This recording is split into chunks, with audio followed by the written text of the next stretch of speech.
Is that one not working? Should we share?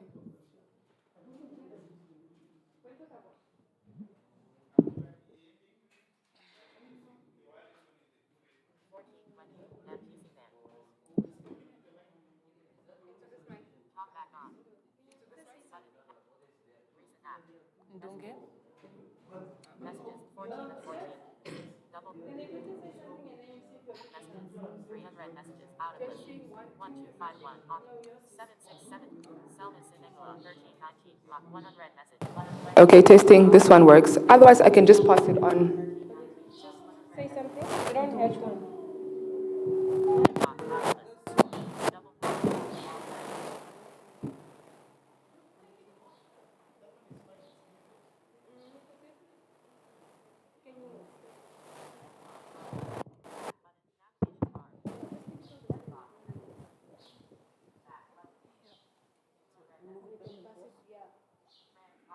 Do you want to try it first? Did you try it?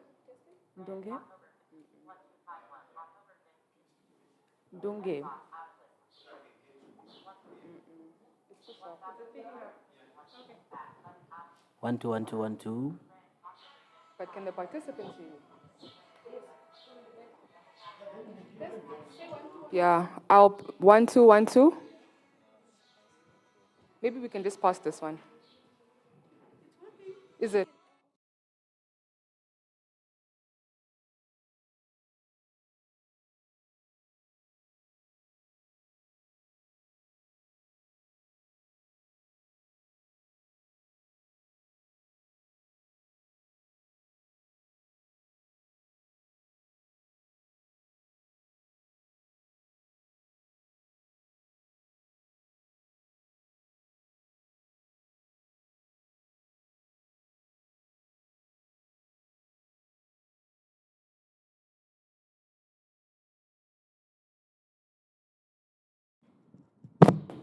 Okay, no, it's fine.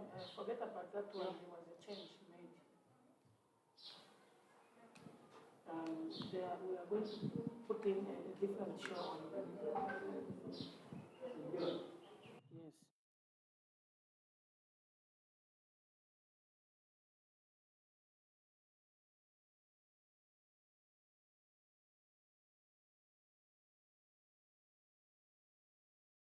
Just let us know when you're ready.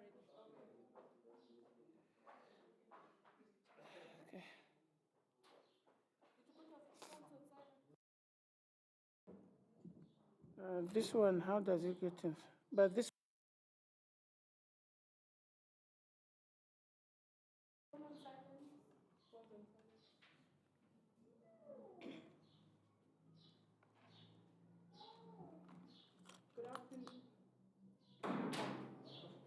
Good afternoon, ladies and gentlemen. Can you hear me? No. Good afternoon, ladies and gentlemen. Can you hear me?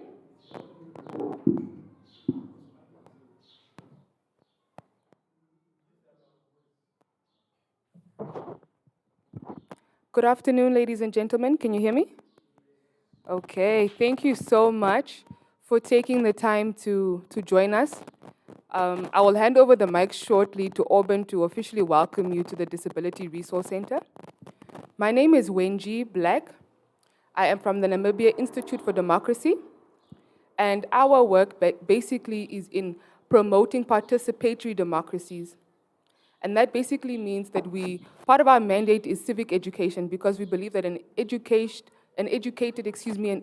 nation is empowered to meaningfully navigate and engage the various levels of government, and to partner with government, and to be politically active in a way that brings about social, and economic benefits and development for all of us. So that is what we do at Namibia Institute for Democracy. I feel like, am I audible? Okay, so that is what we do at Namibia Institute for Democracy.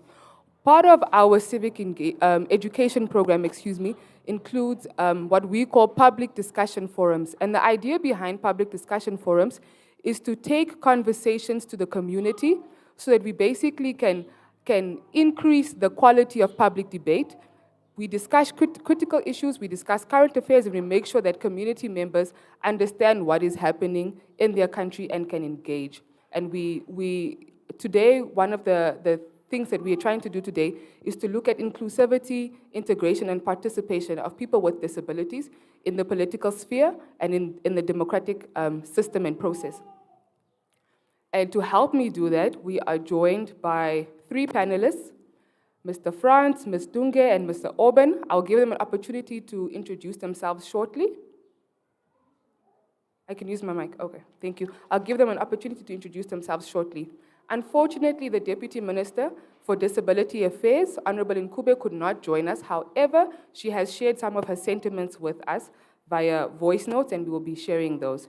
I will pass over the mic to Orban to introduce himself and also to welcome you to the Resource Center. One of the reasons why we chose to use this venue is because we want Namibians, we want the community to know about the Disability Resource Center and to make full use of it and take advantage of the Disability Resource Center. Over to Orban, thank you. Thank you very much, Wenji. Good afternoon, everybody. My name is Orban Moluti. I am the Acting Secretary General of the National Federation of People with Disabilities in Namibia, or in short, NFPDN. So, welcome actually to the Disability Resource Center. I see many of my colleagues here. This is home to you already. I'm hoping others who did not know about the Disability Resource Center can also consider this a home for themselves. I'm hoping we'll have a fruitful discussion. And I also want, especially my colleagues, I want us to engage. This is our platform. Let's take as much advantage as we need to of this platform. Thank you.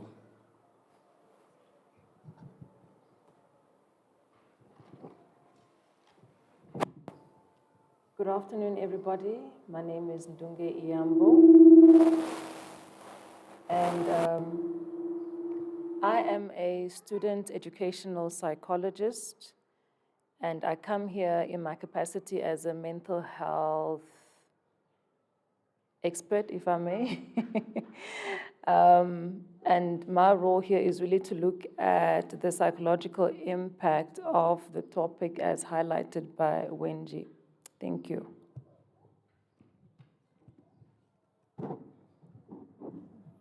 Yes, it's a good afternoon to every one of you, and of course, my name is Franz Sinengera. I think if I say my name is Franz Sinengera, that will be enough for now. But I'm from Eagle Empowerment Foundation, at the same time, Eagle FM Media House.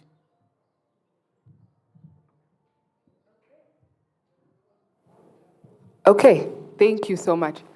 Now that we know who will be guiding us through, or I'll be guiding us through today's discussions, but now you understand where the perspectives are coming from, I want to put it out there as a disclaimer that I by no means am an expert on the subject matter. I take interest in it because I'm passionate about getting every Namibian to understand the political system and to engage it and to participate and make full use of their democratic rights and to also be forthcoming with their democratic responsibilities. And that, of course, has to include people with disabilities.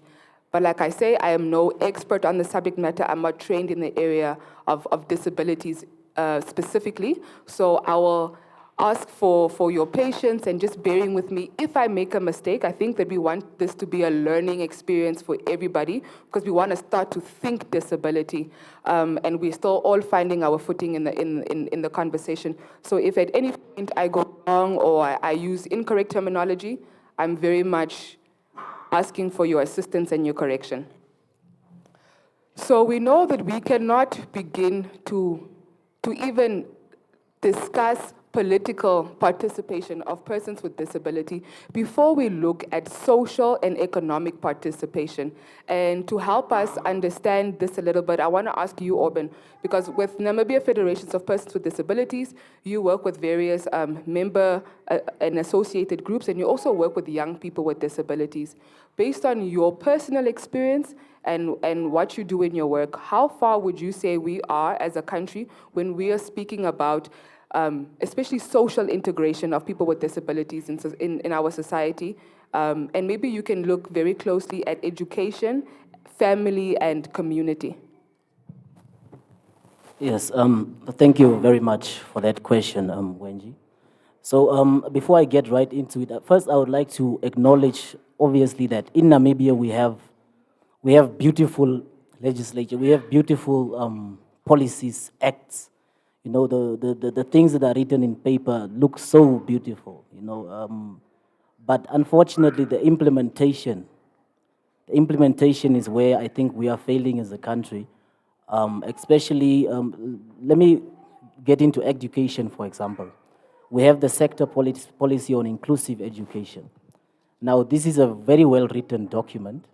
On paper, it looks like something that will solve so many problems in terms of education. But if you look at it on the ground, the country, as the nation, we are not ready to implement these policies. Why I'm saying so is because when we say we need inclusive schools, for example, it says that a person or a child with disability does not need to go to a special school or to a school that is designated for that person in order for them to get an education.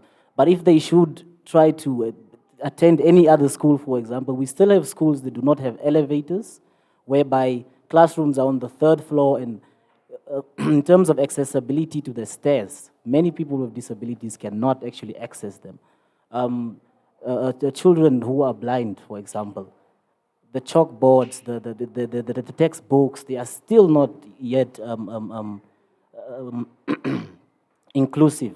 So again, like I'm saying, on paper, we have so many good policies. Recently, they also passed the Access to Information Bill, also a lovely, lovely document once again. But until today, tell me how many important information is not yet made available in the necessary formats for persons with different types of disabilities. How many very important shows on TV do not make access or make provision for somebody who needs sign language interpretation, for example. So these are just some of the things.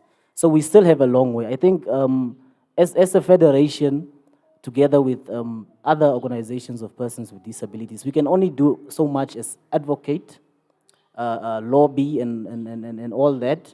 And then we get to a point where bills are passed. But then we have to ask ourselves the question, who should take the lead in the implementation? Because most of the time, the failure of implementation is always blamed on no money. And so basically, I would go on and on about this. But in a nutshell, to answer your question, we have quite a way to go. We have quite a long way to go still. Am I audible? So before I let you off the hook, Oben, there's this expression that says charity begins at home. So we're speaking about integration and inclusivity in the classroom. What would you say, though, about inclusivity and participation and just family life for people with disabilities? Because I had a conversation on my way here with Dunge about how sometimes families and parents of children with disabilities don't even want to pick up their children on the out weekends, children who are in hostel and things like that. So what would you say about participation and integration at the level of family? Yes, again, and also what you said is absolutely right. You get parents who do not understand, but sometimes not that the parents. Okay, there is ignorance, right? Somebody who knows but just choose not to behave a certain way in order to accommodate a person with disability, and then you get somebody who does not know at all. So many parents, like, there are issues that we always receive at our office of children with disabilities who have been kept in the house locked by their parents because it's this belief of their parents that I'm protecting my child from the outside society. It's such a cruel world out there, not knowing that there's so much potential for that child when if they go out there, and you never know what they could become. They could become the next Olympic gold medalist or the next Deputy Minister of Disability Affairs, whatever the case may be. So again, I think we need also to engage at a community level. Most of the time, and I also say that we also, as the organizations, we are also guilty because we mostly just feel like we need to engage the ministers, the who's and who's of the decision making. But I think we also need to start at the community level, just to inform the parents and even the neighbors. And I think it will decrease so much stigmatization within the society, which in turn will give confidence to a person with a disability. And maybe to help us have a greater understanding of what that stigma looks like, Franz, maybe you could speak to us a little bit about how you experienced the education system, but also how you experienced family and social life growing up, and how has this shaped who you are today? All right, by birth, I'm the member of the club.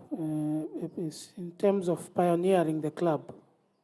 By that I mean I was born blind. So we are the ones that welcome people in the club, as far as that club is concerned. But that does not come with a smile. It's a tragic experience. It's traumatic. Growing up as a child, born blind and growing up among the people who are not blind. And it's an environment that is actually, torturing, for lack of better words. Because number one, the environment itself, or it's shaped according to the type of community that you find yourself in and the type of understanding and the stereotypes and all that. Your own mother also doesn't understand. And so there will be words here and there that will be, devastating to you as a child.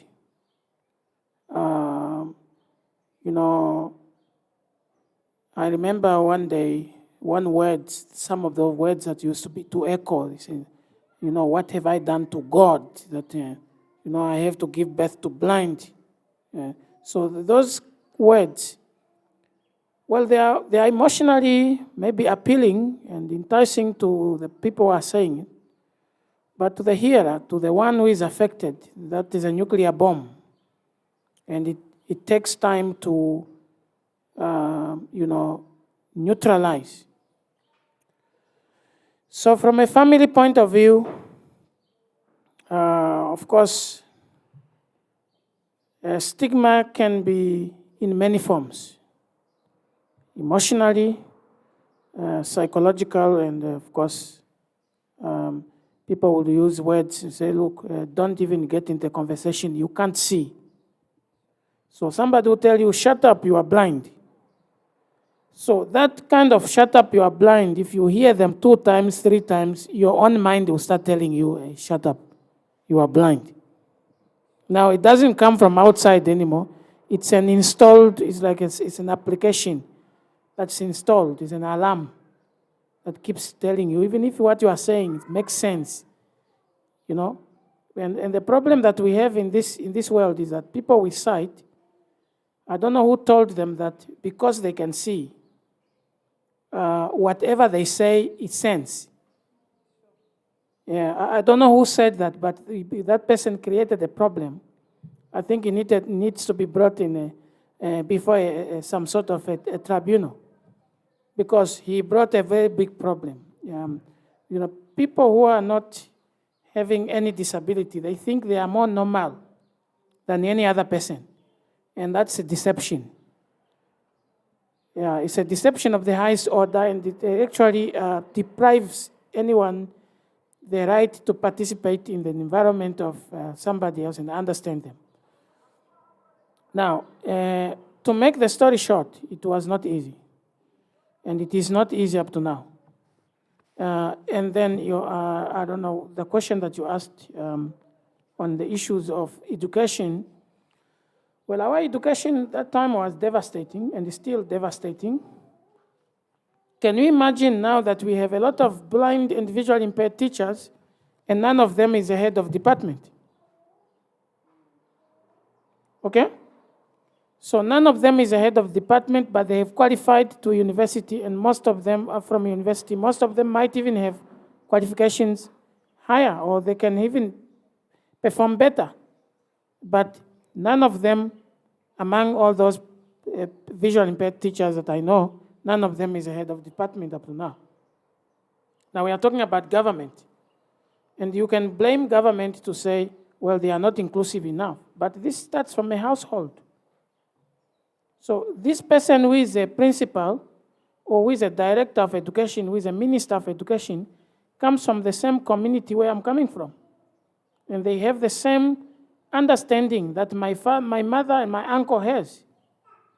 So to blame it on him alone is not a fair thing. So it's a multi-sectoral problem that needs to be addressed. So this person comes from the same community. It's a household problem before it becomes a political issue.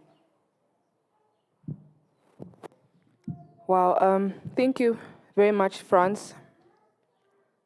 When you say that you are told and then you internalize where it's almost like an automatic, an internal alarm, shut up, you're blind, it speaks to the very core of what democracy is about and what we're trying to do here today.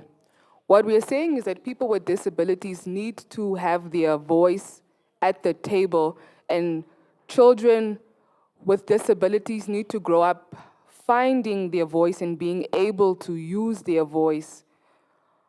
But before we get very much into political participation in and of itself, I want to give Dunge an opportunity to speak to what the social and the psychological effects are, not on a person with a disability, on a human being, on any human being, and any developing child. What are the social and psychological effects of a lack of inclusion, of being excluded, of not being somebody who is made to feel you belong and being integrated? What are the effects of that on a developing child?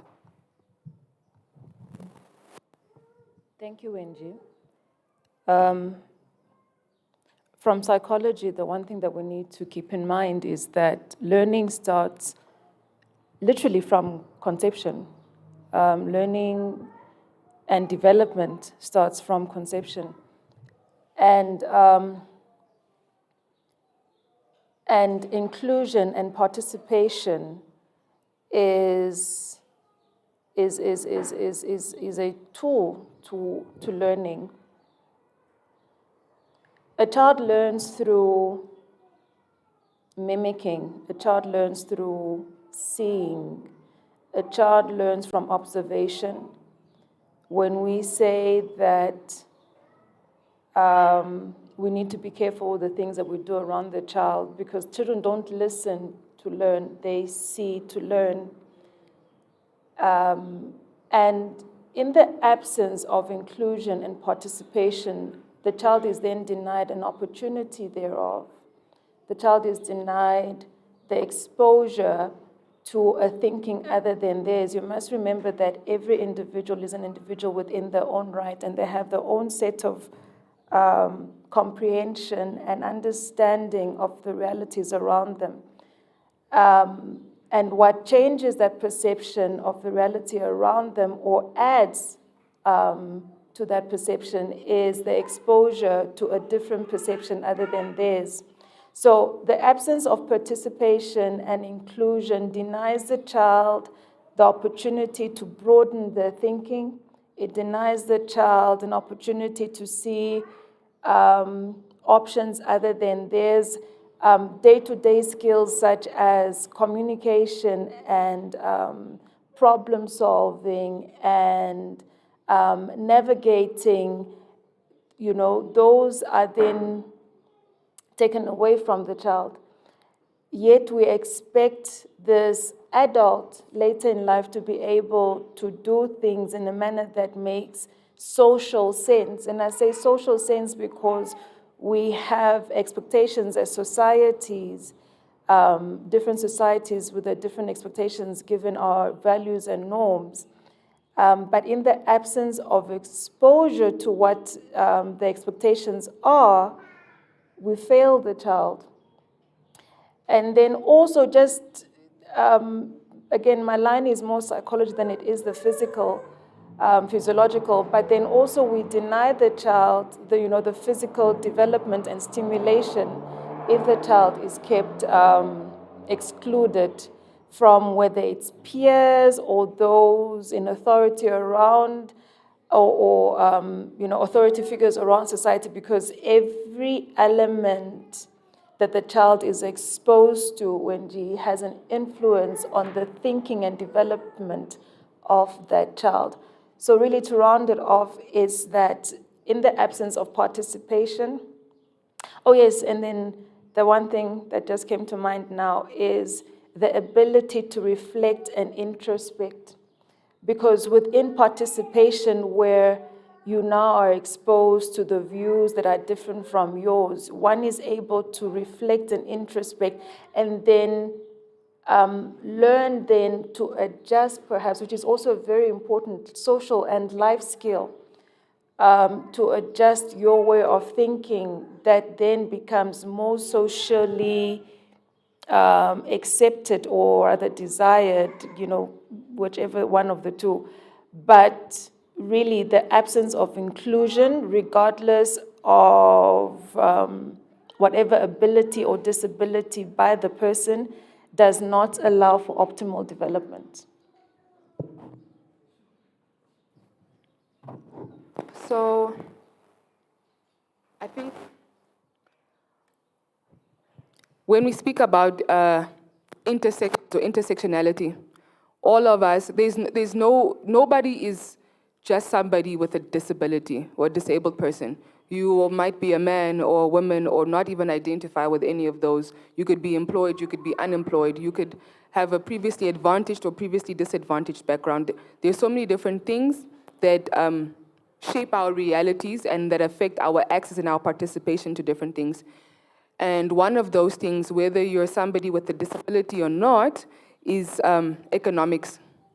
And what we hear a lot of the times when we speak to people about civic engagement and being politically active and being part of platforms and occasions such as this is, I don't have time for that. I'm focused on my survival. So we know, for example, in Namibia that unemployment is extremely high. Youth unemployment is particularly high. You can see behind me the Disability Disaggregated Data Benefits All. It was a campaign that was launched earlier this year.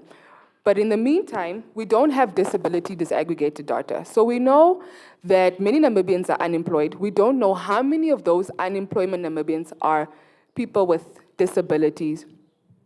But we know that employment is crucial because we know that economics is crucial. And once we have that sorted out, we are better positioned to participate in economics. So we want to also appreciate barriers to economic participation for people with disabilities.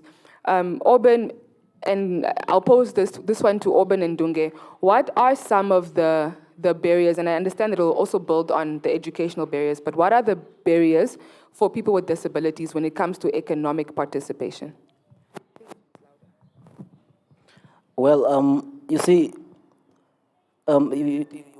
economic participation for people with disabilities, you cannot mention that line or that sentence without thinking of how society was a few years from now, right? Meaning a certain perception has already been instilled in our society, in our societal systems, whether it's government, whether it's whatever sector you are looking at it. So basically my answer would be, how are we going to be economically empowered if employers still do not see that a person with disability can execute a certain task or a job, right? How are we going to be economically empowered if at the education level we do not receive equitable education? And I'm not saying equal because I'm saying on equity now, because there's a big difference there. Again, you even have And one thing that I do want to mention here is that we are planning to have a disability expo on the 4th and the 5th of November. One of the reasons being also that we also want to showcase that people with disabilities, regardless of being disadvantaged in education, in employment, they also have aspirations to become self-employed. You don't necessarily need a master's degree. You don't necessarily need 20 years experience in a certain field. This is something that either can come as a talent or through hard work and determination, you master the art of entrepreneurship. So these are some of the things that we are talking about. But in all these sectors that I've just mentioned now, people with disabilities are disadvantaged because people do not believe they can equally do the work the same way. I'll give you a quick example. You get a vacancy, and by law, in terms of the Employment Equity Commission, the vacancy will state that people with disabilities are encouraged to apply. But me as an employer without a disability, I would think, even though this is the best candidate, maybe after all the applications have come in, even if though this is the best candidate, this person is, for example, this person is blind. So I would need to get some sort of special software in order for this person to execute their duties properly. That's a cost incurred on me as an employer. And then also somebody will need to assist this person in the office, somebody will need, but contrary to all these beliefs, it's not facts, you know. So instead of just pushing for people to say people with disabilities are encouraged to apply, whether it's at university level, employment, anywhere else, we should also try to educate the potential employers that it is not always cost incurred when you are employing a person with a disability. So all these factors put together, they disadvantage you as a person with disability. I hope I answered your question because I could go on and on and on and on about this. Dunge, as you stated before, your line of work is more not with physical disabilities but intellectual disabilities, and maybe that's the perspective that we'll appreciate from you. What are from your line of work and your observations? What are the barriers to economic participation and employment for people with intellectual disabilities?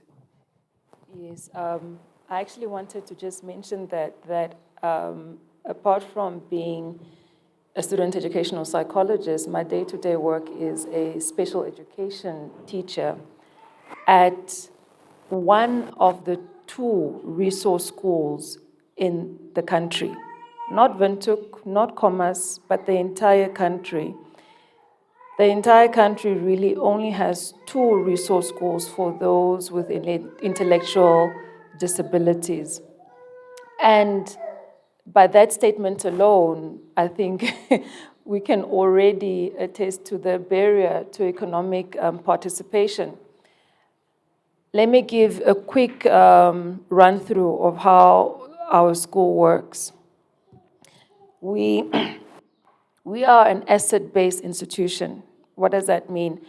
That means that we look at the child's strengths as opposed to deficits.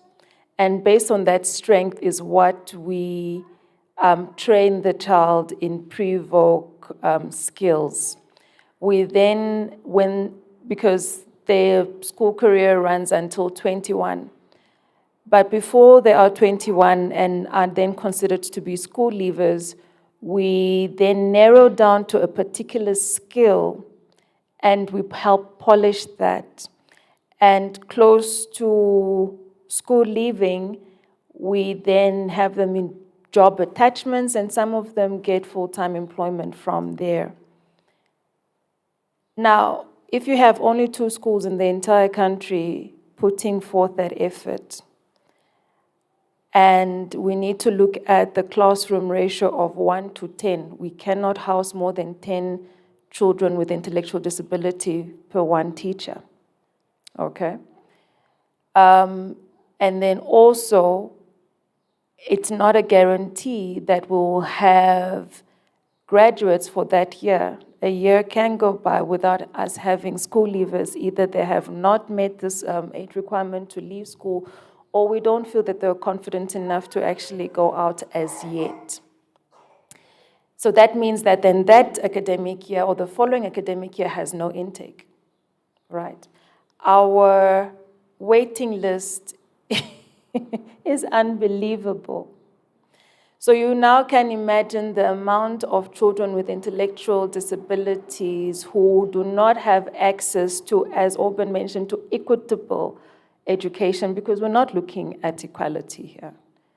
We're looking at equity because they need to be educated and skilled in a manner that suits them, not mainstream.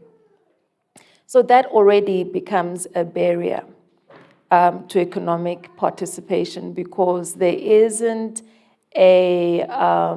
aren't enough institutions that train the individual. Now you must also appreciate that there is a very big difference between intellectually impaired and physically disabled. We need to really, and for me, this is what I advocate for, the intellectually impaired, because for the longest time, they have been unnoticed and really not addressed, which is why I assume that there are only 2 institutions in the entire country. So I lost my train of thought. But yes, I think already that, and that comes from really a lack of understanding from the societies from before. We spoke, or it was mentioned on people with disabilities always being excluded and being locked. And honestly, some of these practices still happen in a society and time where we would think that we have a better understanding of impairment and disability. But where we are now is really rooted in what the beliefs of yesteryear were. And I would love to see a movement and platforms such as these, and the launch that when G spoke about that took place, the data collection. I'm really hopeful that it is indeed a wind of change, that there is going to be more inclusion for those living with disabilities of whatever range, at whatever spectrum. And we also they need to recognize that however, change is not overnight, it's not within a blink of an eye, and we need to then appreciate the process.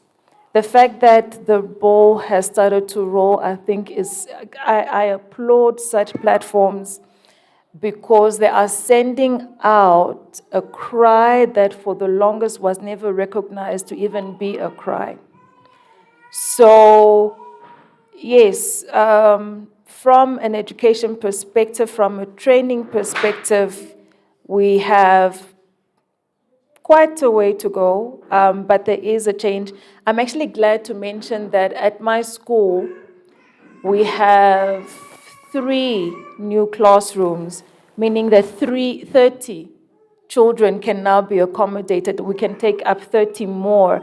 And that might seem like a very insignificant amount, and truly it is. But again, like I said, let's appreciate the process, and let's appreciate the change that is coming forth. Thank you. So when we hear, for example, that in the entire country, we're not speaking about the Commerce region, we're speaking about all 14 regions, we have 2 of these schools. And this brings my mind to planning, and planning will automatically bring my mind to the census. Now we know that we haven't, or we've postponed the census that we should have had. I want to appreciate the young mothers and the young children in the house. We're very happy to have you. We should more of that. But as I was saying, so the census was postponed, and for the next census, we are hoping that the next census will include disability disaggregated data, because when we know how many people with disabilities we have in which regions and what their intersections are, we can plan for them appropriately, and we can justify resource allocation, and then we can adequately plan and say, this is how many schools we need, and these are the types of infrastructures that we need. But as I said, in the absence of disability disaggregated data, when we look at our information, disability is not visible because it's not spoken about and it's not referenced. As I was saying on the way here, we had a conversation with Dunge about, because of stigma, the family stigma that Orban also spoke about, that sometimes you'll have somebody with a disability and the parents say, keep the child in the house, don't let the child out. So we don't even see children with disability, like we said, in our schools. We don't see them in our communities. And this takes my mind to the statement, out of sight, out of mind. France, if I may, I'll give each of you a chance, but if I may begin with France, what does the statement, out of sight, out of mind, mean to you? Out of sight and out of mind. Well, let me start with the out of mind. There is a scenario where people would go to the shops and buy stuff, and when they come back and they say, oh, we forgot you. See, that's out of mind. How can you forget me if I am a member of the same household? So you forget me, okay. So that is out of mind. Or we are four and one blind child. You see, if you say, ask, how many are you? We are four and one blind child. So you are who are four are human beings. So the blind child, nobody knows whether they are humans or not. So that's out of mind. Now the out of sight will come to say, for example, statements that say, look, I'm investing so much in you so that at least you. Now, you are talking to a child with sight in front of a child without sight. And as a parent, you are saying, you are investing in his education so that at least him, because you are more, you think this person, because they can see they have a future, better to be reckoned with, as compared to the one who is blind or whatever disability they may have. They seem not to have a future, right? That's out of sight. And destiny, which is greater than all of us, will prove you wrong. Now, most people who, like if I have to speak the truth, most people who are visually impaired today, who have failed grade 10 or grade 12 and they went to improve, they did it on their own. 90% of them, 99%, did it on their own. But somebody with sight can fail, and they can come back to Windu here. Somebody will be paying rent because they are out of sight of the fact that this person with disability can also become somebody, also needs an investment like the other person.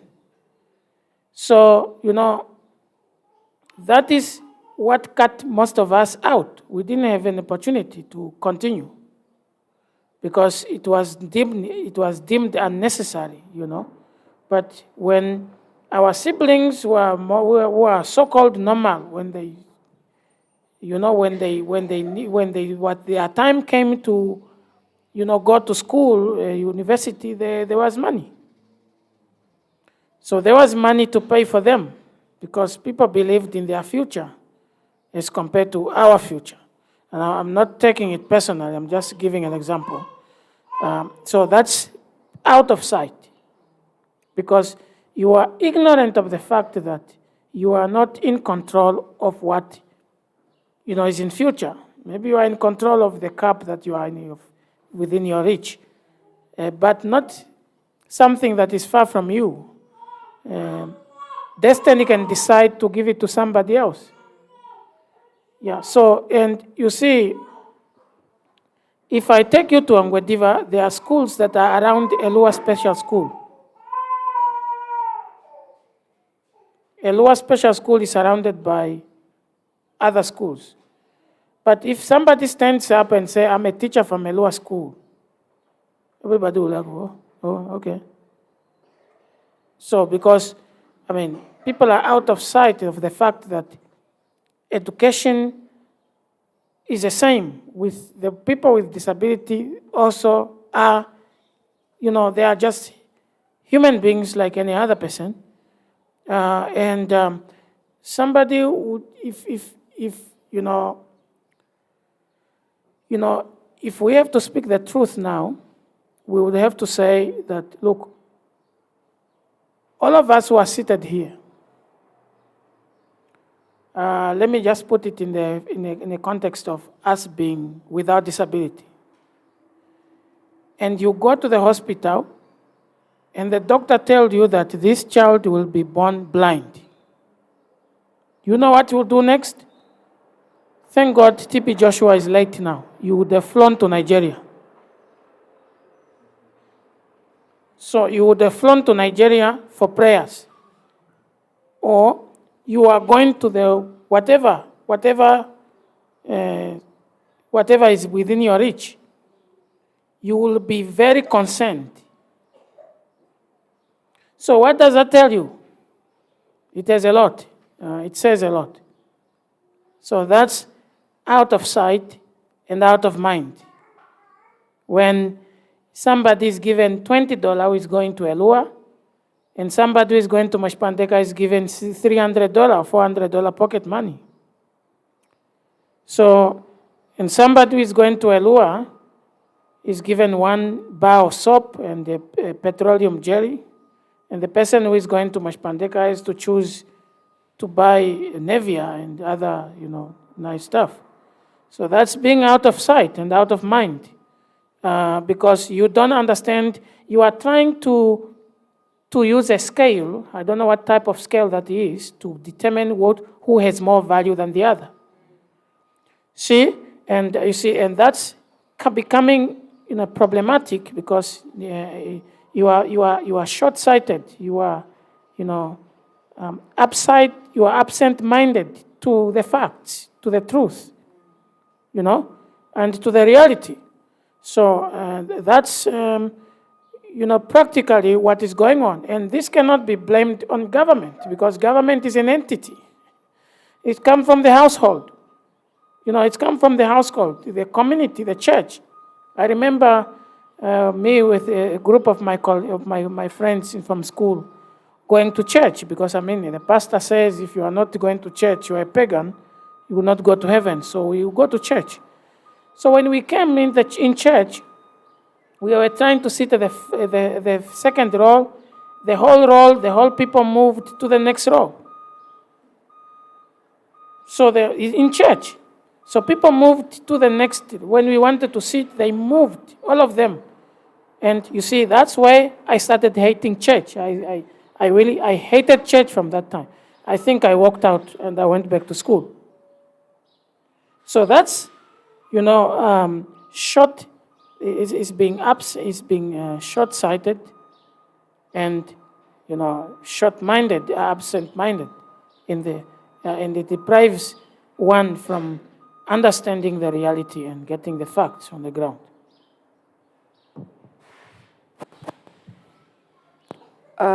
Oben, what does out of sight, out of mind mean to you? Well, I first of all, Mr. Franz gave such good examples, and he painted a picture, that many of us did not really think of when you asked about out of sight, out of mind. Mine, though, is more of. I'm glad you mentioned the upcoming census. I was fortunate enough to have been one of the conductors as an enumerator for the pilot census that took place last year. And one thing I noticed is that if people in society or in the communities are afraid to let other community members know that they have children with disabilities or people with disabilities in their household, how is this trust system of NSA actually going to really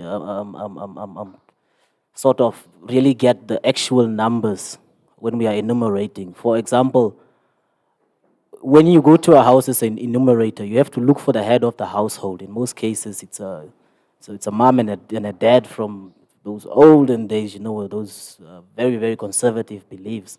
So if you ask how many kids do you have, like Mr. Franz said, she or he would just maybe say, no, I only have 3 kids, and then keep the other one out of mind, sort of, so that the person cannot be inside, right? Sorry to cut you, Auburn. Does that mean that there are cases in which a child with a disability just isn't even counted or recorded in the census? Yes, yes, of course. And I'm glad the census actually improved. They have what you call the Washington group questions. So in the past, they would just ask if you had a disability, yes or no. Then you tick, and then it's finished. But now they actually ask things. Do you have difficulty seeing, whether you wear glasses, this and this? Do you have difficulties climbing? Do you have difficulties doing self-care? I think there are 6 questions. So these 6 questions sort of may disaggregate the data, but not entirely, because again, like I said, it works on a trust system. I remember sometimes going into a household and asking questions whereby people would not answer truthfully because they felt maybe it would sort of shame them. So again, I go back to a thing of awareness. If we allow our people, if we give them the education to understand that, look, a person with a disability is a perfectly normal person. And this will also take me again back to terminologies. We use words like all the people with disabilities this side and the normal people this side. That now entails that these other people are not normal, right? And then, so just small things like that within already. And that's why I say always that, look, let us only point out the disability when it's entirely necessary. Not all the time, like in a case whereby maybe we are just acknowledging that I saw 2 people in the street. You can't say, I saw one person and the other one was a wheelchair user, right? So the wheelchair user is not a person, is that what you're implying? So again, language, it also implies now to the out of sight, out of mind.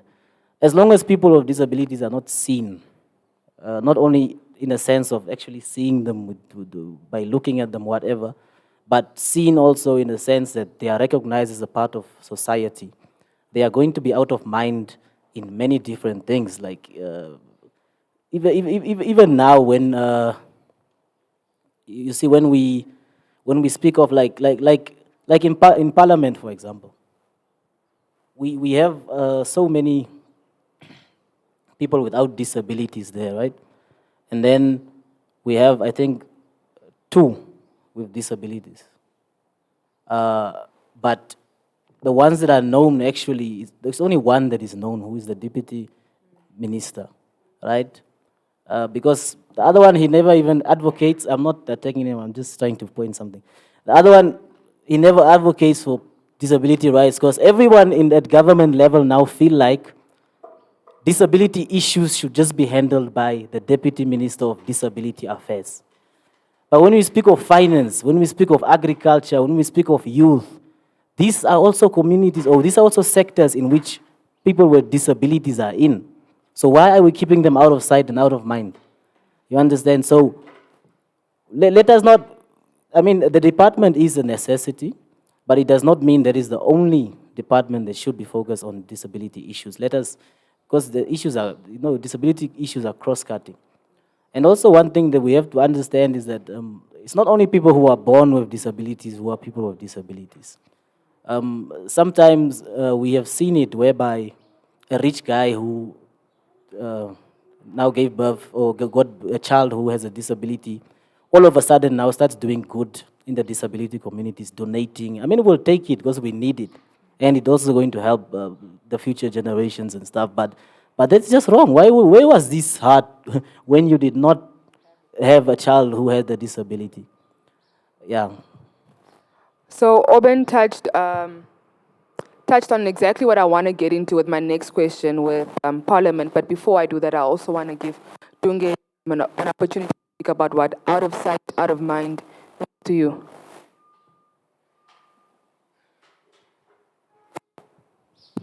Yo, Yo, Wendy, my mind is racing. I have one thought after the other, after the other, after the other. Every time someone says something, it triggers and sparks something else. I'll connect out of sight, out of mind with your last statement, Oban, as to where was the heart before the exposure to disability. When I got to varsity, my initial desire was to become a clinical psychologist. So I got to varsity, I did my first degree, I went out, I started as we call them psychological counselor. I was doing counseling, and then I realized that I didn't want to work with adults. And in my internship, my supervisor had said to me, before you go ahead and do your master's, get into the market, practice, see what you're good at, see what you like, see what you don't like, see what you're not so good at, and then also identify the gaps in the market, and then find your niche. So after realizing that I'm not very good with adults and I don't carry a lot of empathy for adults,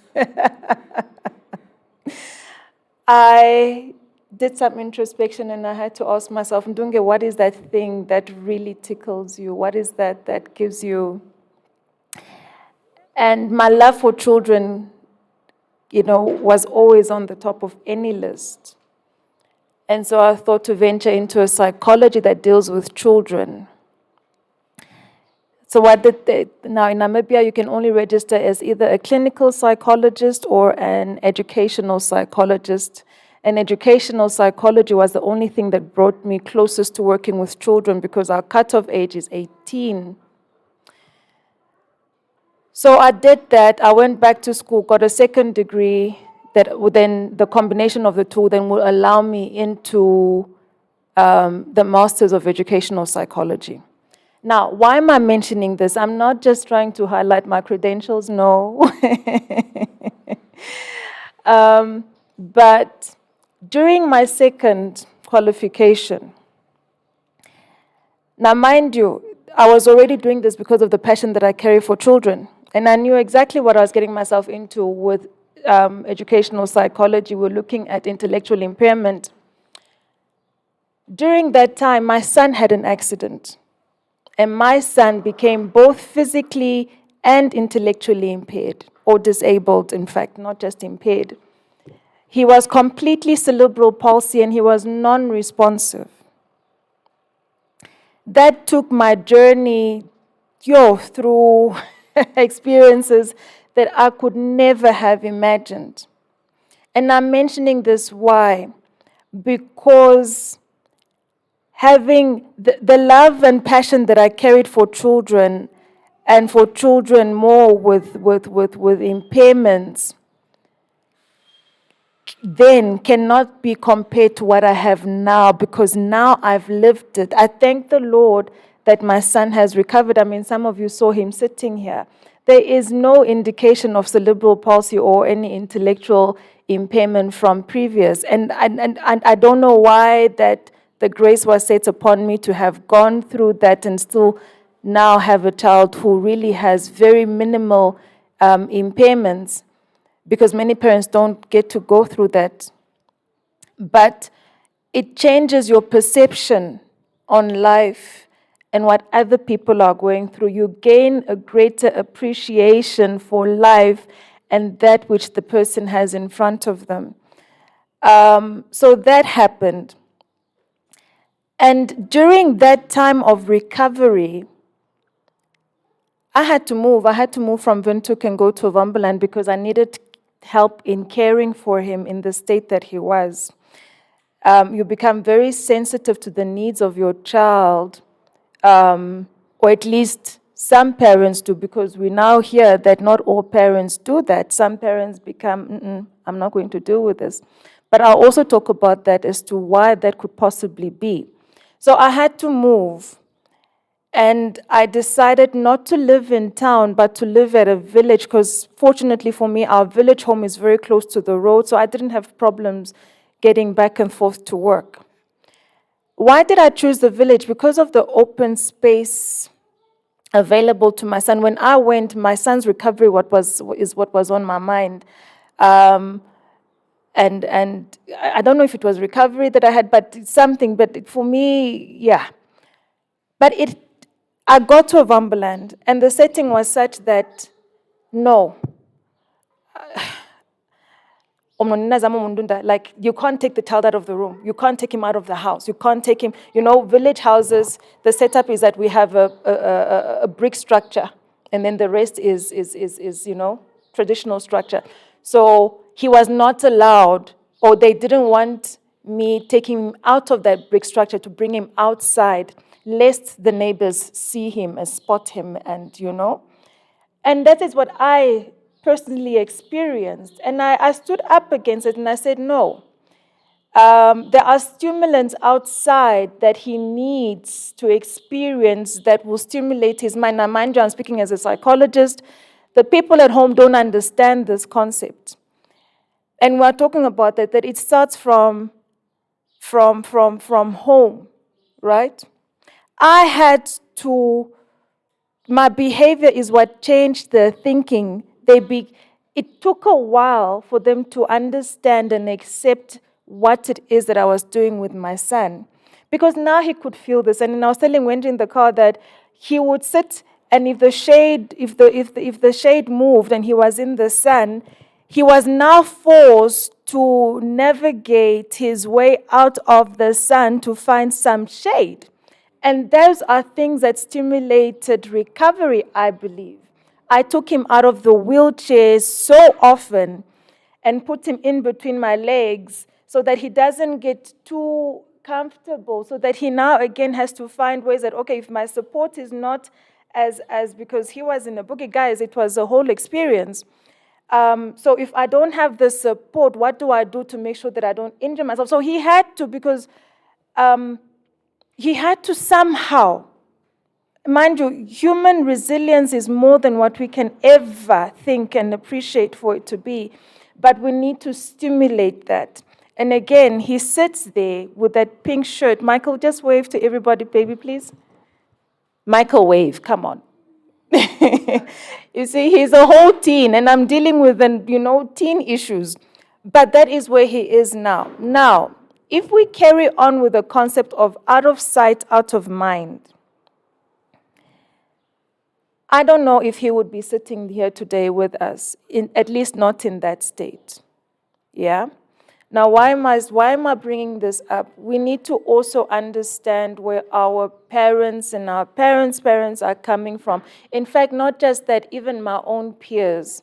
Because there were still people from my own age group that were not so supportive of the things that I was doing with Michael at that stage.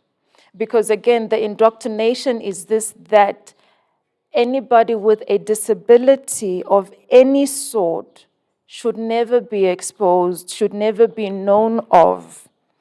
Now, how do I make a child that was born without a disability now disappear? How do I do that? I mean, maybe you can justify as to how you can keep a child that was born that way, but how do I keep someone? How do I do that? Yeah. So there is a lack of understanding. The word advocacy was mentioned here. I'm on Good Morning Namibia every second Monday, speaking about such issues related to children with, specifically with intellectual disability, and generally just, child developmental issues, because I'm really day by day realizing how much of a lack of education and understanding there is in our country.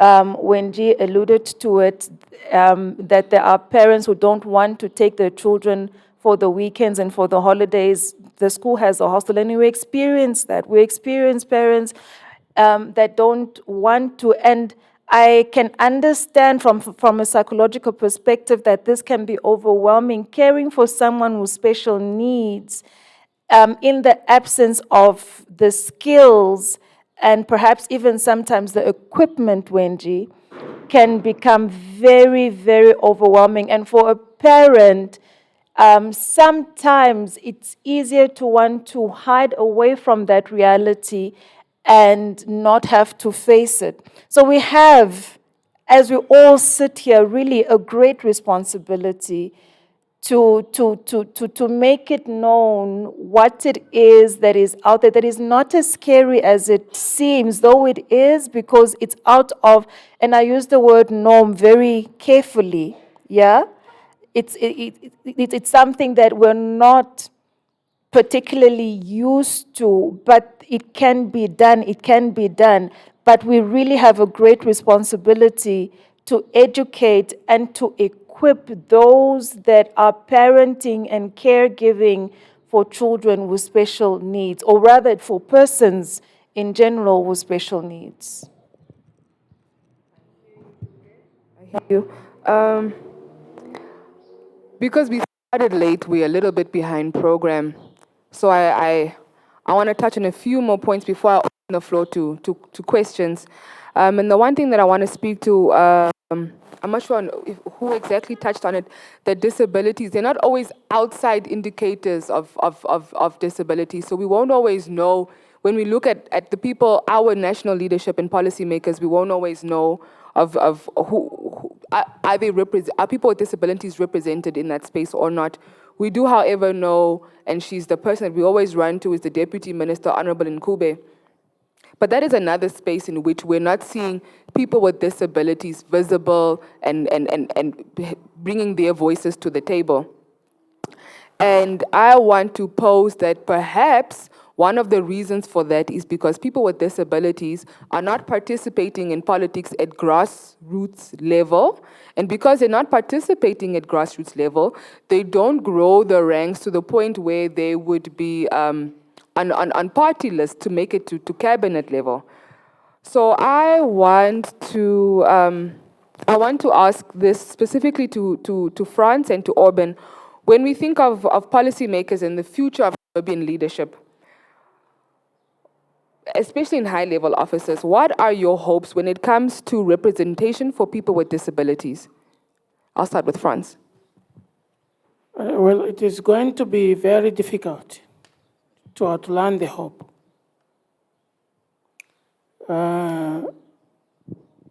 You see, the problem we have is, I like to be logical than being emotional. Because if we become emotional, we will start pointing a finger to one person and exclude ourselves in the problem. The problem when it comes to participatory, whether economics or politics, does not only rise and fall on policymakers, and does not only rise and fall on people without disability. But there is a problem within ourselves as people with disability that we need to solve. And if we don't solve that problem, it's going to deprive us from opportunities of becoming, of participating into mainstream development. And this is a problem of emotions. At times we are too emotional, and the emotion, what they do, they actually put a thick blanket of self-centeredness where you entertain the thoughts of self-pity to the point that, you limit yourself. Now, we need to hatch out of the shells and put a display of an unprecedented resilience, that can challenge the person to think otherwise. Because we help them. We help them believe that we cannot do work. That's our fault. We help them believe that we cannot perform. Now, the challenge though is for a person with disability to rise within the ranks. If there is a 10-degree resilience required for a person who is without disability. There should be a 70-degree of resilience. So that's challenging because you need to go higher by proving that you can. And that's all the time, most of the time, impossible. Because number one, you are not having access to what those people have, to what makes them become what they become. So you don't have that, you are not having that access. So for you to prove a point, the marginalization of women is even better because women are the majority in the congresses. Whether they vote for themselves or they are outvoted, we have to yet understand that. Why does a man emerge victorious when women are the majority in Congress? That's a mystery of politics that need to be understood. But when it comes to people with disability, the marginalization of women is even better. At least they have a voice.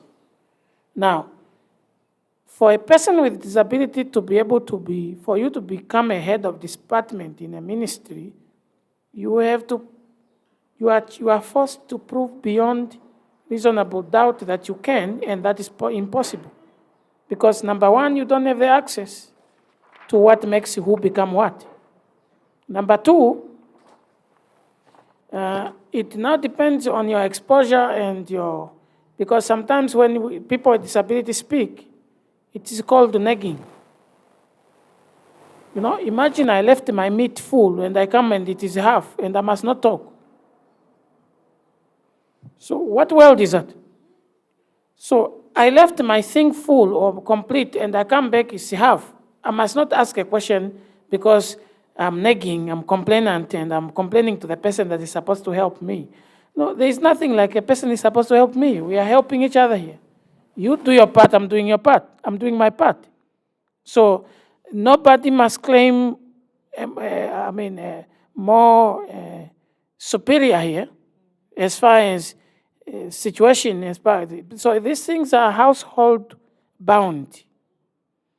I think the root issue is in the household. Can you imagine that there is no blind pastor in this Namibia? Because the pastors believe blind cannot lead other blind. They will fall in the hole. And that's an understanding that they take wrongly from the scripture.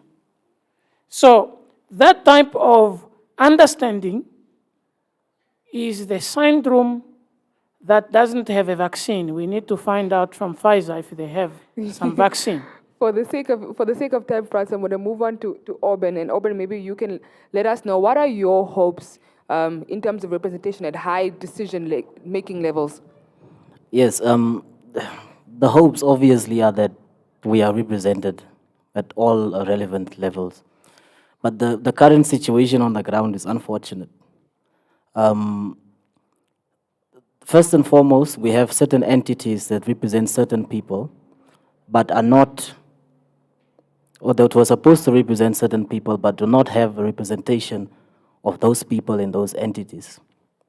One example is the National Youth Service.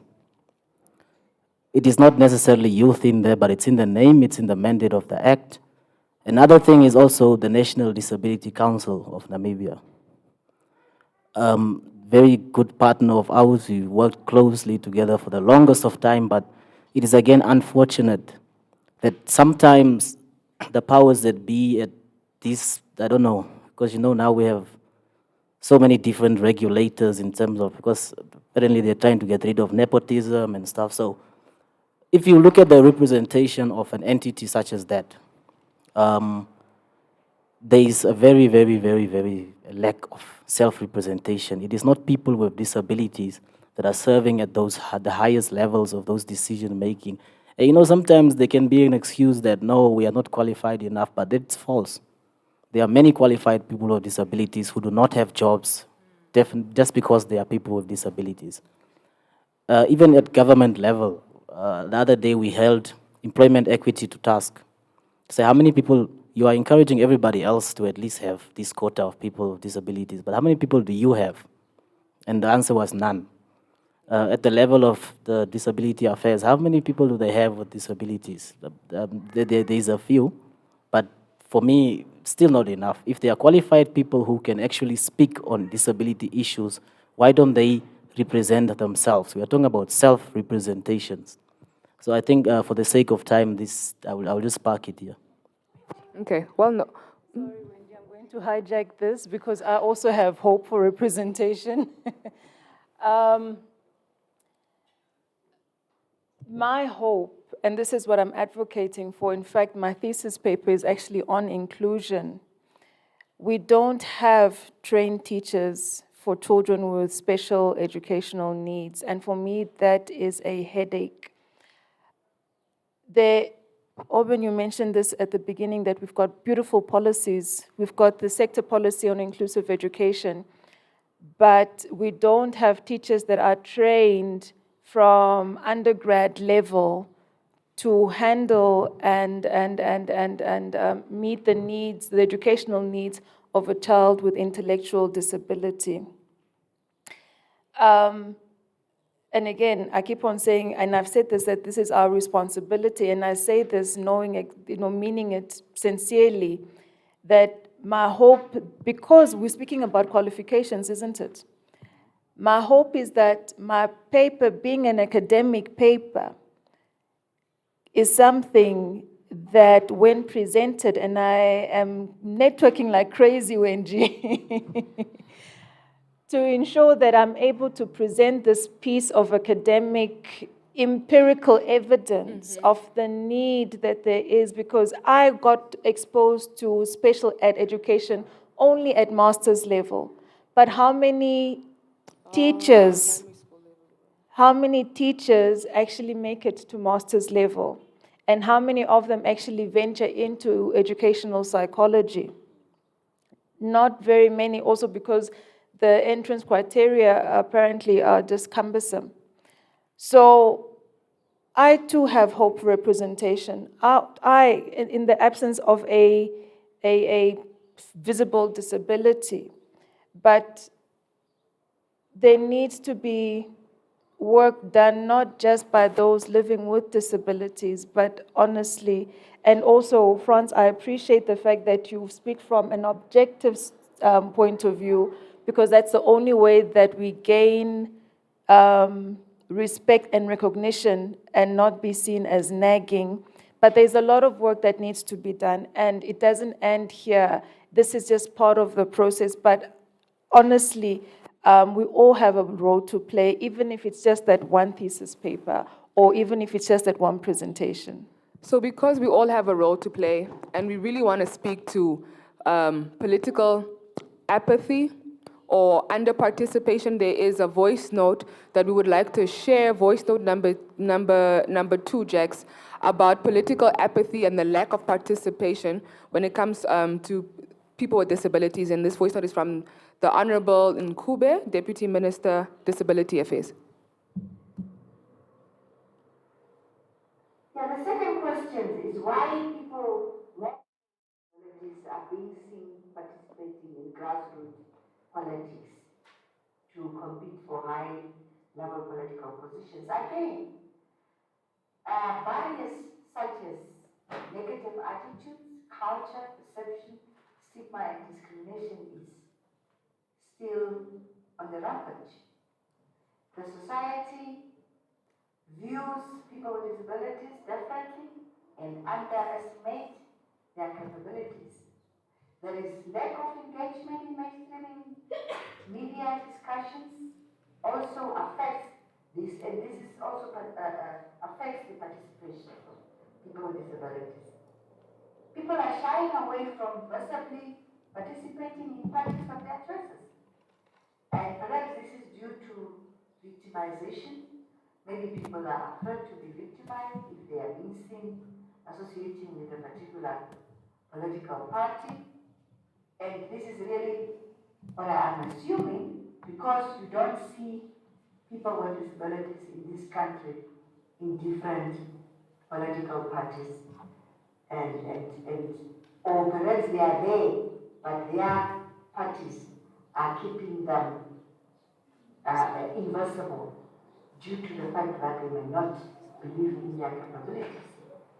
So, and I want to pause here and pay tribute to the late Mr. Gershon Mutendere, who bravely stood at the 11th position on the parliamentary list of the Congress of Democrats, COD, and may his soul rest in peace. That was a brave move from a person with disability who participated and came 11th on a party list. The political scenario is also lacking of opportunities for persons with disabilities. They believe that they are not versatile, as we said in the beginning. Thus, these political parties tend to rely on a few individuals with disabilities. Even in the ruling party, there are people with disabilities. People think that I might be the only one with disability because I talked about issues of disabilities and I am a disability activist. Let me call myself, I consider myself as a disability activist. So that's why most people will think probably I'm the only one talking about disability or I'm the only one, a person with disabilities. There are few people with disabilities in Swapo Party that we know of or who have been there in the past, some who might have not made it again back, particularly to Parliament and to the National Council and so on. So when things were done in a certain way over decades, it would take time and special efforts to change that. Because currently people still think of people with disabilities as just sick and people who need to be taken care of, as opposed to people with their human rights and who can contribute meaningfully to the social economic of the country. So, but I can assure you things are busy changing because awareness raising has started on various platforms. You know, before independence, things were different. After independence... Can we cut it there just for the sake of time? Sorry, just for the sake of time, because I do want the participants an opportunity to ask questions. Basically, I think the message is that people with disabilities should be encouraged to participate. Do not exclude yourselves from participating. And we need to hold our country and we need to hold our officers and also political parties accountable to make sure that they recognize people with disabilities the same way that they want on various, you know, at grassroots level, at constituency committee level, they ask you to have somebody, a woman on the committee. They ask you to have a veterans or older person, somebody from the business community. They ask for youth representatives. In the same way, we need to make sure that people with disabilities are also designated places on those so that they can grow into higher levels. I think if I can ask for it to be extremely brief, we're in the hopes that the Electoral Commission of Namibia is also listening, and we know that 2024 is around the corner. And participating in democratic processes is not just being actively active in political parties or engaging public offices, it's also voting. And we already know that not enough people turn up to vote.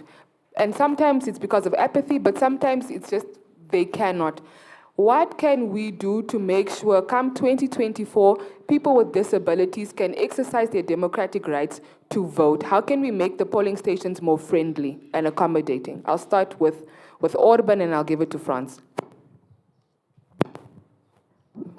Yes, and while we are at it, just also to mention that the Electoral Commission actually did reach out to us as a federation.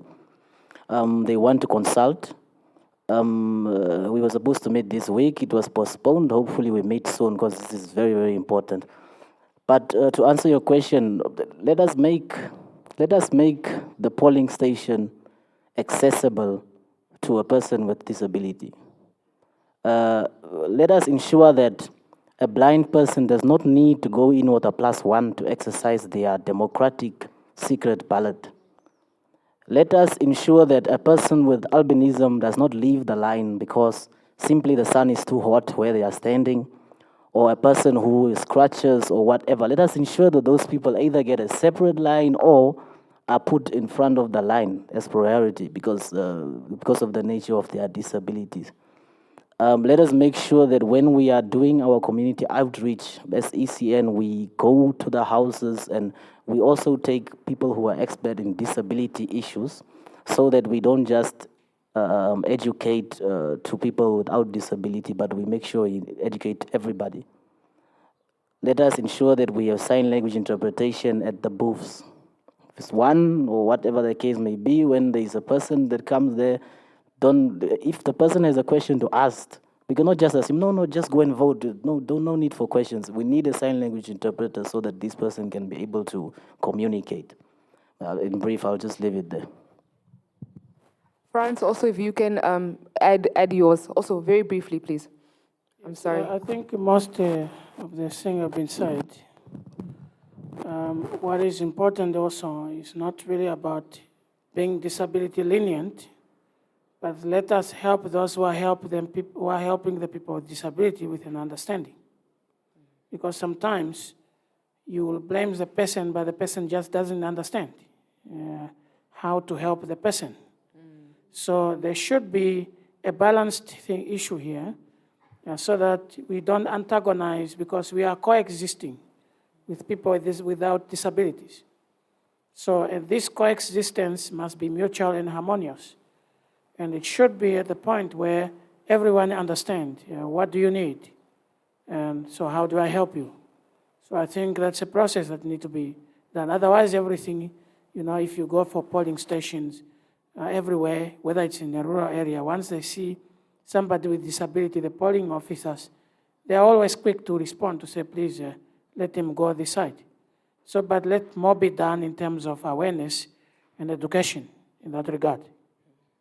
Thank you. I also want to encourage the observers come 2024 to report on that, because again, we don't have disability disaggregated data, we don't think of it, to report how many people with disabilities we see vote if we can't see it elsewhere. With that said, I would like to open the floor for questions or comments, contributions. We'll take three at a time, I think.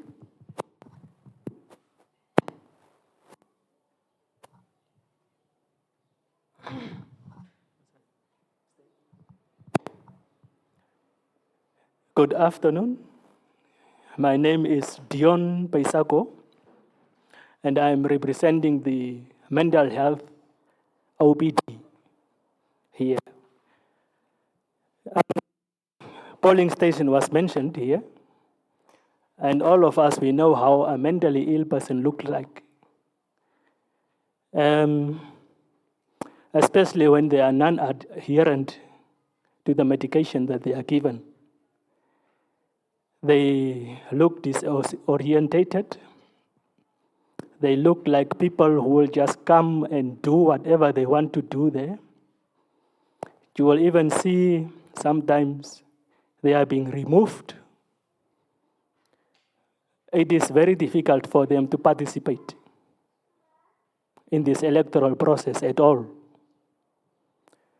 What we need to do or have there are social workers or somebody or caregivers who are close to this person so that this person can behave. Because we behave very well if we are told what to do. We don't behave only when we are mocked in the streets. Then you will see us defending ourselves with stones and so forth. But if we are told how to behave and what to do, We are not dumb. We will just go and vote and come out. So we are excluded due to this assumption that we are violent and we will just do whatever we do there because we are smelling in the first place.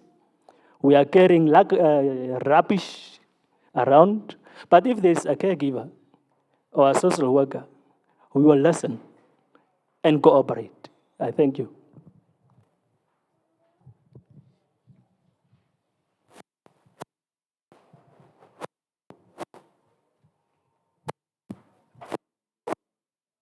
Michael.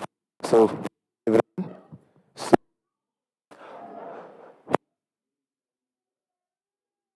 I'm a founder and a director of Hadola Charity Foundation. So, a foundation that provides hygienic and free home cleaning services to elderly, people with disability, people with visual impairment, orphans, and all the above. So, it's what we do actually in the Hadola Charity Foundation. We identify persons with disability. So most of them that can't keep up with their home chores, and one of our members, Mr. Maria Andreas, here, so we assist them with their hospital appointments, washing their clothes, cleaning their homes, and all that. So for me, when we talk about persons with disability in Namibia, I think the only problem comes from so a person with disability participate in what so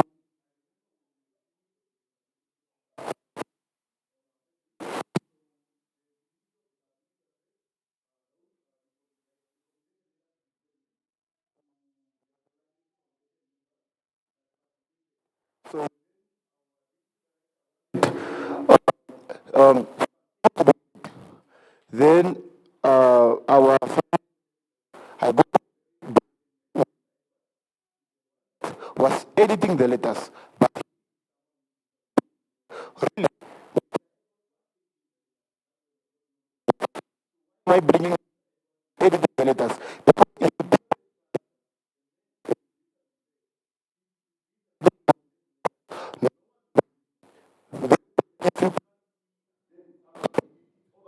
So that already tells you that for persons with disability to participate in the economy, in politics, are we making it convenient to them? It's just like we are judging a fish by its ability to climb a tree. We are judging people with disability without investing resources to make it convenient for them. Whether it's by voting, whether it's by participating in the economy or whatever it is, just make it convenient. Because if a person with a disability come in now and the person is social rate and the cell phone is not doesn't have any aid in how they can press it, you'll be like, you can't use this phone. But if you install an app that when you press it, messages, calls, they're able to use that phone. And that's why I believe Mr. Edwards can be able to edit recommendations.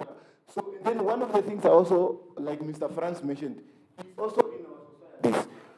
If we are in their houses, stand up and be like, because someone wants a social worker that is trained, or we want the government to stand up for us. But if we, as parents, with these people with disabilities, siblings and friends, can stand up and say, we are advocating for these people to be recognized, we are not going to vote 2024 if there is no inclusion of people with disability. Then the government will do anything. So we say, if you leave our brothers because they are with a disability, we are also not coming. That will also cause the fight. Thank you.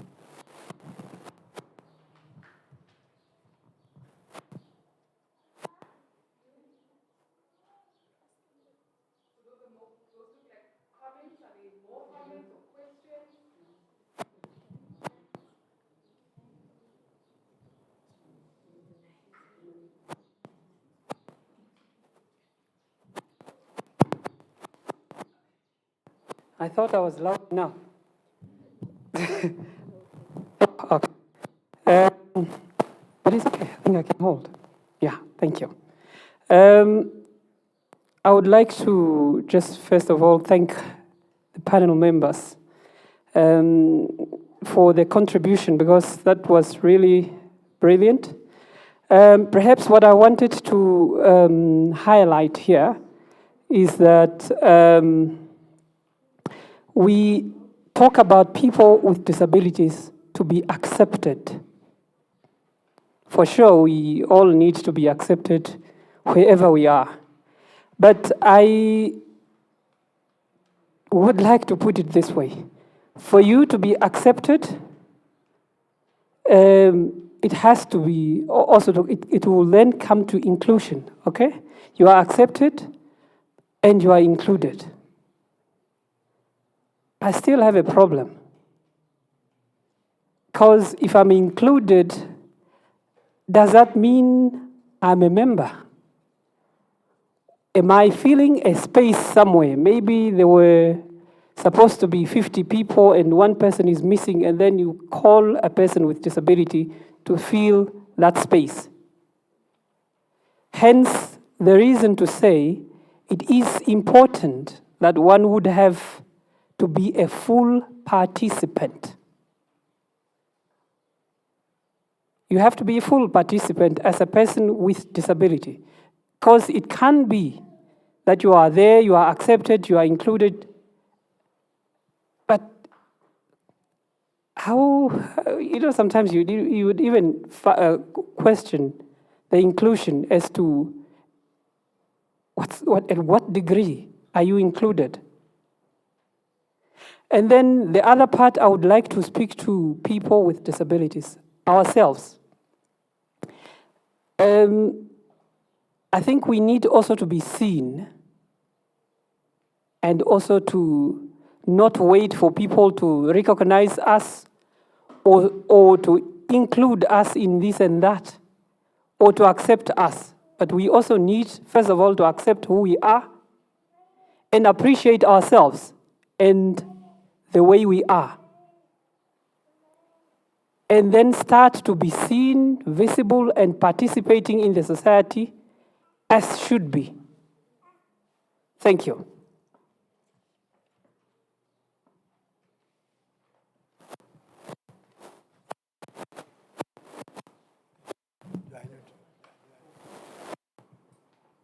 Yes, hello.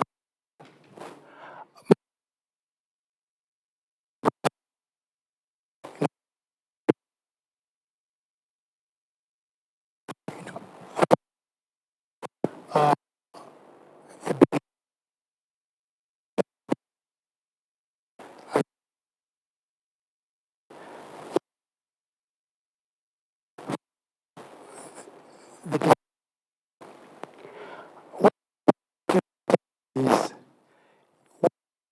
the government has played its role, and at the end of the day, us as baby, baby or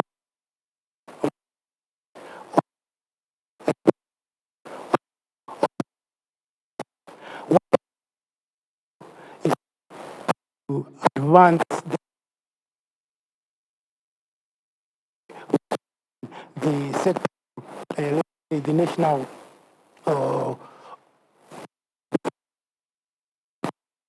on inclusion, for instance. We had some not being tracked, and at the end of the day, we still have challenges. My question, which I want to bring to your attention, is: are there no other activities or programs that you can come in or come up with to assist the efforts of the government to ensure that there is, a complementary effort, so to speak, so that we all formulate parts of advancing the priorities of the government? Thank you.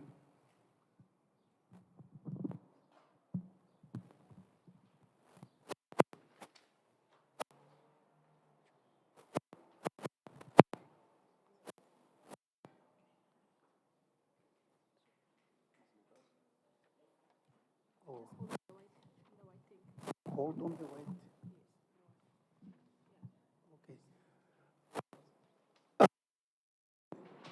Okay.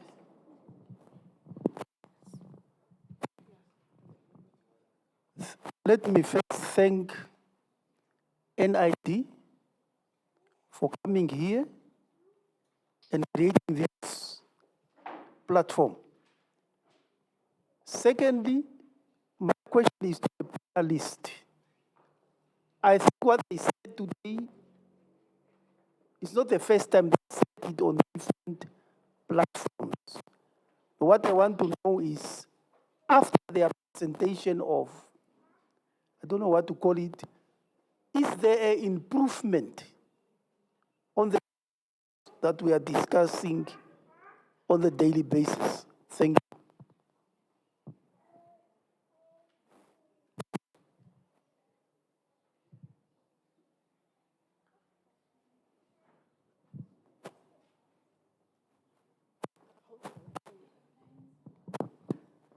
I was only touching on the point of the non-adherent patients at the polling stations. And I forgot ourselves who are adherent. You will be judged on your appearance because we look like anybody else. Then you will be told to join the queue there at the back. Despite the fact that you are disabled, the disability will not be considered. The only proof we have, luckily I come off it here, is this one. Now can we carry this one around to show that, yes, we have a mental illness? Please put me in the front of the queue. Never. We cannot downgrade ourselves like that. Where we are able, we are able. If you shift us to the back, we are going to stand and complete the process. Thank you.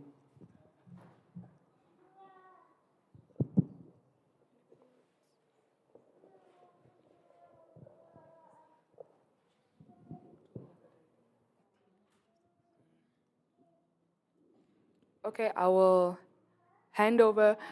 Before I do, I would just want to ask that if you haven't signed the attendance register when you came in, please make sure that you do sign it before you leave.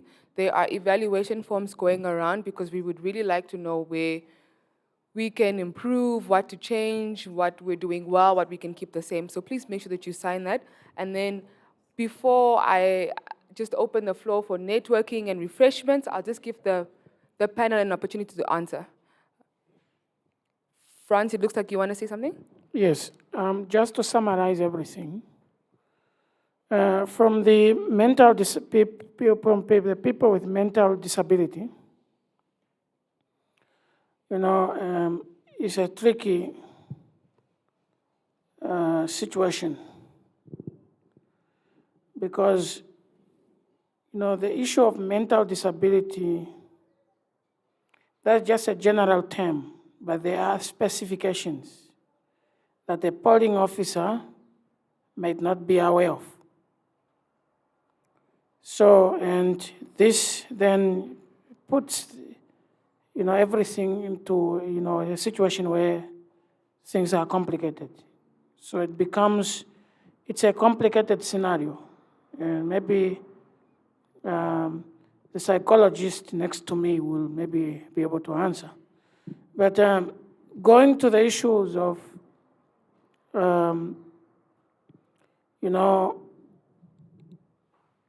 whether there is improvement, whether what we've been saying it already, that's true. But I think to answer the question whether there will be an improvement, to say yes or no will be a problem. I think it depends on how one measures improvement. What scale do you use to measure improvement? That will determine the yes or no. Because improvement has stages. So there's nobody who climbs a tree from the top. You start climbing from the down, going up. And there's a point where you reach up and there's no more way to go further. So you stop there. So now you have an option whether to fall or to come down peacefully. So, and I think this is where we are finding ourselves. We have gone here, we have come higher, So now we have an option whether we are going to fall or come down peacefully. And that amounts to how one measures improvement. So for me, that's where I will end.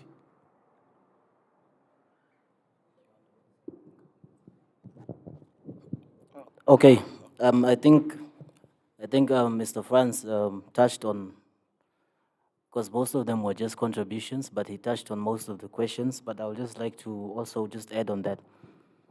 So in terms of before I get to that, so the the situation of mental disability, we have to also understand that in many cases, in most cases, it is what we call an invisible disability. So many a times, Mr. Bicycle, they was just now mentioning, and he always mentions it, to say that you are going to look at somebody, assume he's well dressed, these are all stereotypes, because they assume if you have a mental disability, you should look a certain way. So if you find someone who's well behaved, well dressed, or whatever the case may be, and maybe you approach an office and say, no, I'm actually a person with disability, I need this, people will look at you and say, hey, you are lying. So that is one of the issues, and even at the polling station, it might be an issue. In terms of the question from Mr. Niklaus, to say that as much as we have had platforms like this, so many over and over and over and over, what change have we actually seen? Has there been some sort of, at least, movement in terms of improvement? Well, what I can say is that obviously platforms like this, right, they are very important, and you can never have enough of them. But they should also be complemented with certain action. Like us as a federation, we cannot just have a platform like this and not expand our efforts in terms of going to visit the relevant people. Like I've heard so many contributions and ideas from everybody that I can actually take to our meeting when we are going to ECN. And that's why you are encouraged to participate properly. I can take this tomorrow when I'm having a meeting with at Disability Affairs, because we are preparing for the Disability Day in December. So platforms like these are important for us to not only, because it's being streamed live, not only to educate and sort of get to the bottom of certain problems, but also the people who are in positions to meet people who can actually enforce change. Those people can take information that comes from the entire group and from the panel and actually go and address it properly there at some of those platforms. From my side, in closing, I'd just like to say two things. And the first is that I understand that we do this and it sometimes feels like progress is slow, but slow progress is better than no progress. Slow progress is even better than going backwards. So imagine if we didn't do this, how it would affect the real lives of real people, the same way that Franz spoke about what it was like growing up. He said it was almost torture.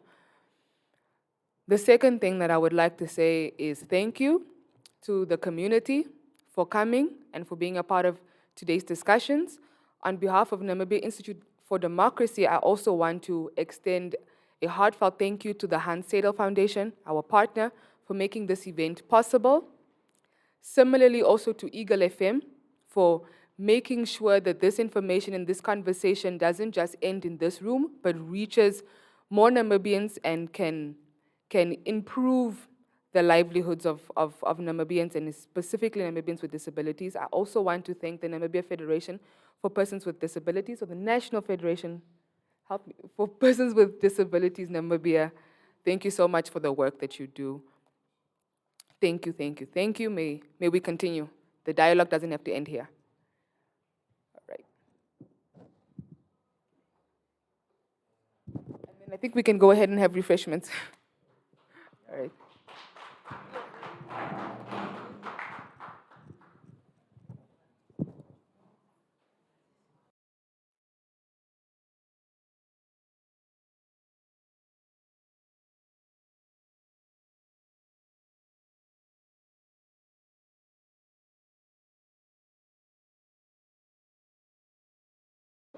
I'm pulling it out of the... Yeah, just sign. Just sign for me. I can't. Maybe I have to ask Nahinda, but not me. Yeah, Mahendra can just sign. Exactly. Yeah. Because me, I don't know how to write. Oh, wait, I forgot I actually have my initial stamp. Yeah. Really? I forgot it. You forgot it. How are you, man? I'm working. How is it? Good. I want to comment on Eagle FM. Oh, Eagle, please.